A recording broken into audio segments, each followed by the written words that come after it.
Hello friends. आज हम करेंगे बीएससी फाइनल ईयर के मैथ्स के लीनियर अलजेब्रा के पेपर की यूनिट नंबर 1 का फोर्थ पार्ट।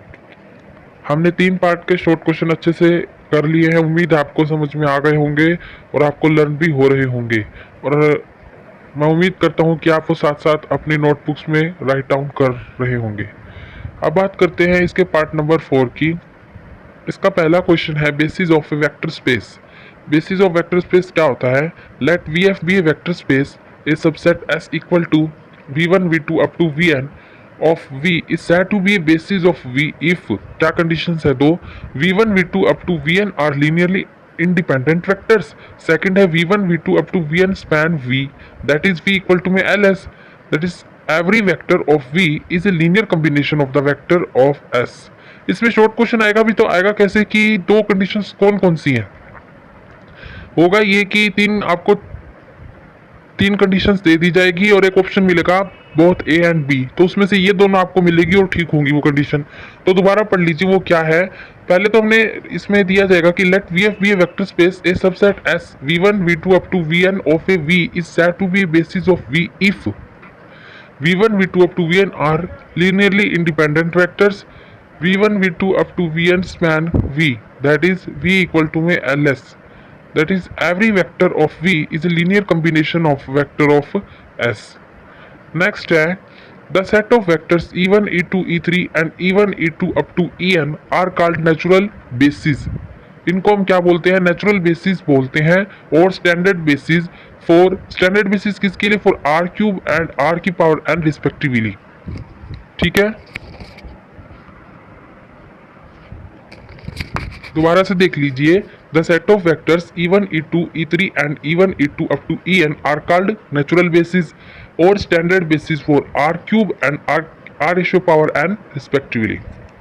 नेक्स्ट है the number of vectors in a basis is unique but the basis of vector space is not unique. क्या रखे कि जो वेक्टर्स के नंबर है किसी भी बेसिस के अंदर यूनिक हो सकते हैं, लेकिन ऐसा जरूरी नहीं, ऐसा नहीं होता कि जो वेक्टर के बेसिस जो वेक्टर स्पेस के बेसिस है वो भी यूनिक हो। अगर कोई नंबर वेक्टर्स के अंदर basis the numbers of vector जो बेसिस के अंदर वेक्टर है वो तो यूनिक हो सकते हैं, लेकिन जो वेक्टर के अंदर बेसिस है वेक्टर स्पेस के बेसिस है वो यूनिक नहीं हो सकते। आगे है ऑर्डर्ड बेसिस क्या होता है? A basis of vector space is said to be an ordered basis if its vectors are written in certain specific order. एक ऑर्डर बेसिस क्या है?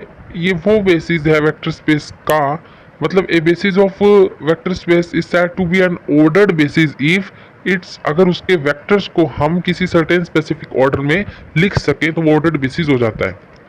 An ordered basis for a vector space VF is an ordered and tuple v1 v2 up to vn where v1 v2 up to vn is a basis for v। उम्मीद है आपको समझ में आ गया होगा कि यहाँ पर ऑर्डर बेसिस को डिफाइन किया है कि an ordered basis for a vector space vf is an ordered and tuple v1 up to v1 v2 up to vn, जहाँ पर v1 v2 up to vn क्या है? बेसिस है r के लिए, सॉरी v के लिए। आगे the numbers a1 a2 up to an in the linear combination of v are called coordinates of relative to the basis b। coordinates of relative to basis b क्या होता है? जो number है a1 a2 up to an linear combination के v के linear combination के, उनको हम कहते हैं coordinates of relative to the basis b। Next है इफ s इक्वल टू में v1 v2 up to vn is a basis of vf, then every element of v can be uniquely expressed as linear combination of v1 v2 up to vn and conversely।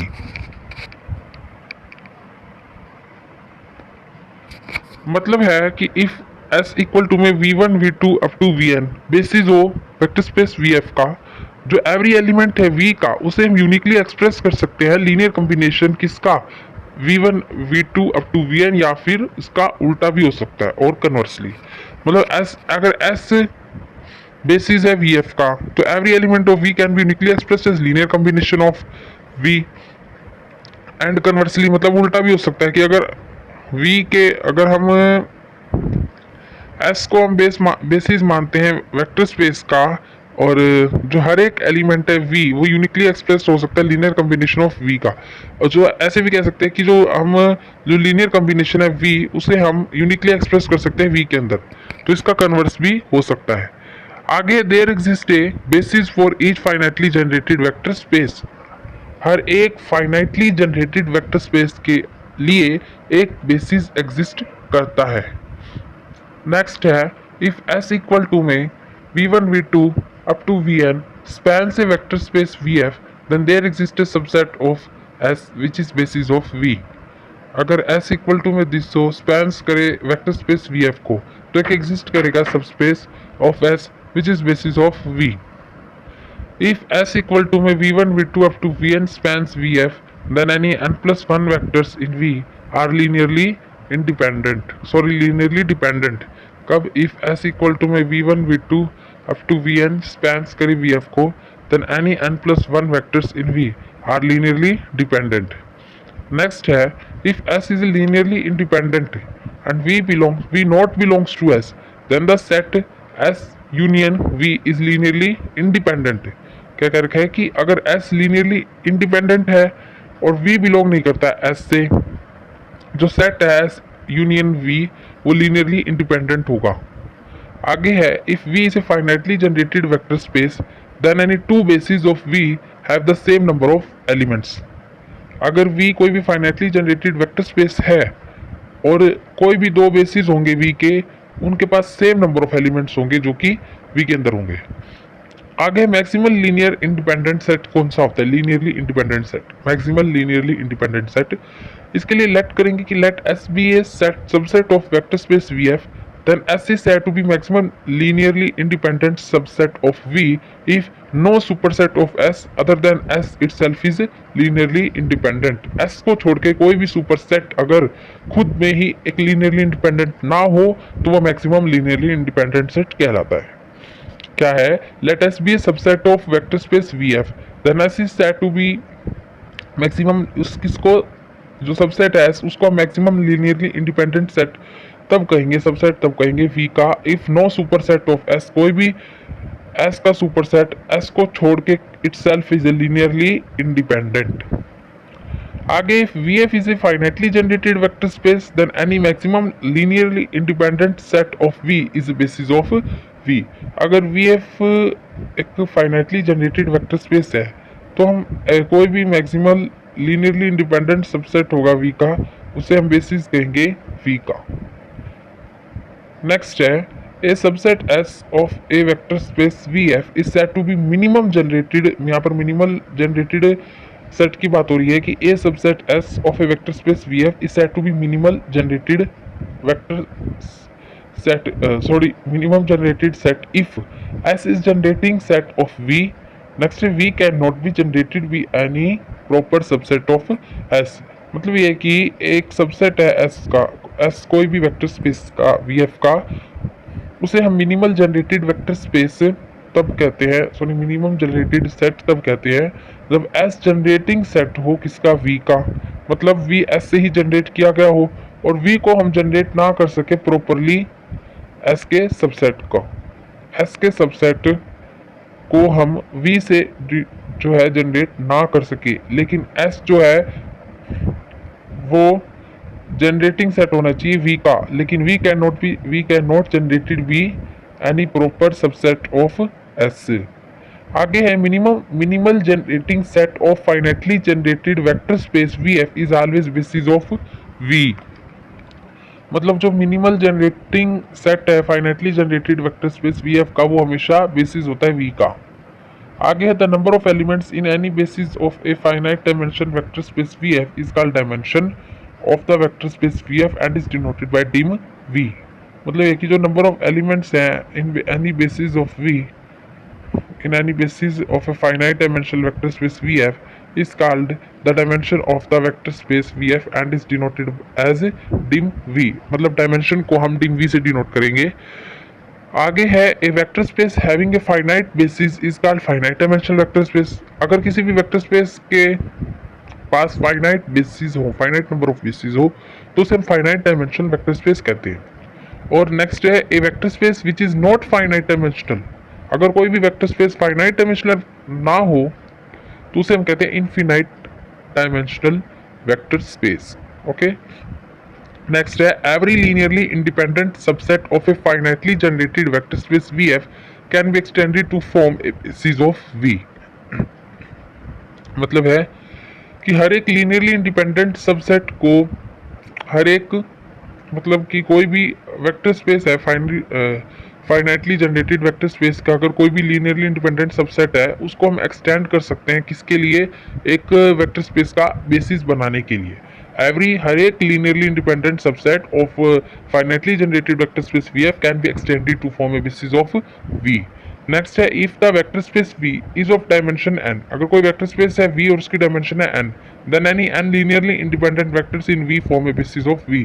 तो अगर कोई भी जो linearly independent vectors होंगे V के अंदर वो क्या बनाएंगे, बेसिस ऑफ V। नेक्स्ट है if W is a subspace of finite dimension vector space VF, अगर W subspace of finite dimension vector space VF का, then W is a finite dimensional and dim W less than equal to में dim V, also dim W equal to में dim V if and only if W equal to में V, जब सिर्फ W V के equal हो। मतलब अगर कोई W सबस्पेस है finite dimensional vector space VF का, तो हम W एक फाइनाइट डायमेंशनल होगा कब, एंड जो dim W है वो लेस देन इक्वल टू में होगा dim V के, also dim W equal to में dim V इफ कब, जब W V के इक्वल हो तब। आगे है आइडेंटिकल स्पेसिस क्या होते हैं, two vector spaces V and W of the same dimension are said to be identical if each is a subspace of the other. अगर दो वेक्टर स्पेस ले ली V और F और उनकी डायमेंशन क्या है, सेम है, उनको हम आइडेंटिकल तब कहेंगे जब दोनों ही आपस में एक दूसरे के सबस्पेस हो, each is the subspace of other. Next है if W1 W2 are two subspecies of finite dimension vector space VF, then dim W1 plus W2 equal to dim W1 plus W2 minus dim W1 intersection W2। मतलब क्या है कि अगर W1 और W2 to subspace ले लिए किसी भी finite dimension vector space VF के, तो एक कंडीशन दे रही है, याद रखिए कि जो डायरेक्ट सम है, जैसे dim W1 प्लस W2 किसके इक्वल होगा, dim W1 प्लस में dim W2, ये एक आइडेंटिटी बन गई, माइनस में dim W1 इंटरसेक्शन W2, ये रिजल्ट याद रखिए। आगे है if A finite dimensional vector space VF is a direct sum of its two subspaces W1 and W2, then dim V equal to dim W1 plus W2 dim W2।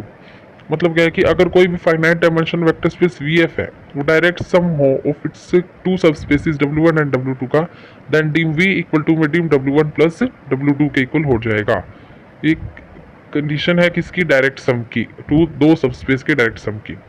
आगे complementary subspace क्या होते हैं, let W be a subspace of a finite dimension vector space VF if there exist a subspace W of V such that V is direct sum of W and W dash, that is V equal to में W1 plus W dash, direct sum हो गया, then the W dash is said to be complementary subspace of W। तब हम W dash को complementary subspace कहेंगे W का, कब, जब हम मान लो लेट कर लें कि W कोई भी सबस्पेस है finite dimension vector space VF का, अगर कोई एग्जिस्ट करे सबस्पेस W डैश किसका, वेक्टर स्पेस V का, सच that V is direct sum of, और V क्या है यहाँ पर, डायरेक्ट सम है किसका, W का और W डैश का, और W डैश क्या है, एक सबस्पेस है, तो V की वैल्यू क्या हो जाएगी, W प्लस में W डैश, लेकिन W डैश को हम क्या कहेंगे, कॉम्प्लीमेंट्री सबस्पेस कहेंगे W का, इस वजह से। आगे है एवरी सबस्पेस, लास्ट है every subspace W of a finite dimension vector space VF has complementary subspace W dash and dim W dash equal to में dim V minus dim W। मतलब ये कहने का मतलब ये है कि हर एक सबस्पेस W किसी भी finite dimensional vector space VF का वो कॉम्प्लीमेंट्री सबस्पेस होगा W डैश एंड dim, और उसकी जो कंडीशन है वो क्या है, dim W डैश किसके इक्वल होना चाहिए, dim V माइनस में dim W के। तो ये थे हमारे यूनिट 1 के पार्ट नंबर 4 के शॉर्ट क्वेश्चन। इससे हमारे कई सारे MCQs रिकवर हो जाते हैं। और फ्रेंड्स ये जो कंडीशंस है इनको जरूर ध्यान रख लेना, हो सकता है ऐसे आ जाए कि dim W डैश ऊपर कंडीशन दे दे, मतलब ऊपर एक स्टेटमेंट दे दे, every subspace W of a finite dimension vector space VF as a complementary subspace W dash, and फिर dim W dash equal to में क्वेश्चन मार्क दे दे और 3-4 ऑप्शन दे दे, तो आपको सही पता होना चाहिए, तो ये कंडीशंस याद रखिए। सो फ्रेंड्स वीडियो को लाइक कर दीजिएगा और हमारे चैनल को सब्सक्राइब कर दिए अगर आगे की वीडियोस आप देखना चाहते हैं तो। ठीक है फ्रेंड्स, अपना बेल बटन दबा के रखें हर नोटिफिकेशन को सबसे पहले पाने के लिए। तो मिलते हैं नई वीडियो के साथ।